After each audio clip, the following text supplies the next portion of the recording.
She was such a tiny little baby. She was so cute and beautiful. She was just a blessing to us. We were so happy to have our first little girl. Abby's childhood was completely normal. She crawled, walked, did everything right on time. It was the first week of school in 4th grade, and she started complaining of back pains, and so I had made an appointment with her pediatrician, Dr. Wagner. In my office, we always get children coming in with back pain, usually involved with an injury or sports or a muscle strain. She was having a lot of difficulty breathing, and so I took her to Shannon urgent care, and the doctor ordered a chest x-ray. The chest x-ray, back x-ray came back abnormal.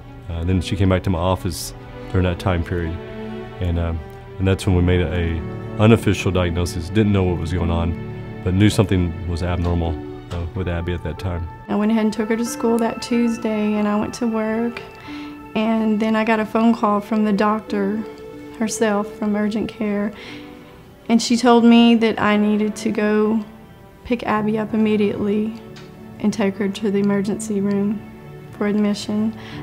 They found vertebral abnormalities and that her lungs were full of fluid. They would drain the fluid from each lung, and it just kept coming back. We had no idea where it was coming from, so we started doing further studies, further testing, and at that point we also consulted Cook's Children's Medical Center in Fort Worth, Texas for assistance. It was scary. We didn't know what to expect. Dr. Wagner came in the room and he said, "It's looking like it's something really serious, and you and Abby need to be in Cook's today. What are we about to encounter? You know, our little baby." I was going, everything was normal. I was in school, working, and then when it happened, it hit me pretty hard. They ruled out lupus. They didn't find anything cancerous, and they told us that the fluid that was filling in her lungs, it was also in her bones. After her transfer and extensive stay at Cook's, finally they came up with a diagnosis called Gorman's disease. It's a degenerative bone disease where the bones become very brittle and almost fall apart or break. They're so friable and weak. Abby's condition is so rare, it's only a small 1-inch paragraph in one of our major pediatric textbooks. Worldwide, she's probably about the only one of 200 children that have this type of disease. So here we are in San Angelo, we found one case of Gorman's disease. When she was first diagnosed and transferred to Cook's, she was there for 3 months. She had very specialized medications, including some oncology drugs, bone stabilizing medications, along with the immobilization and bracing. Most of the specialists that she is followed by actually come to San Angelo, and that's supported through Children's Miracle Network. Her medications are provided here, especially early on.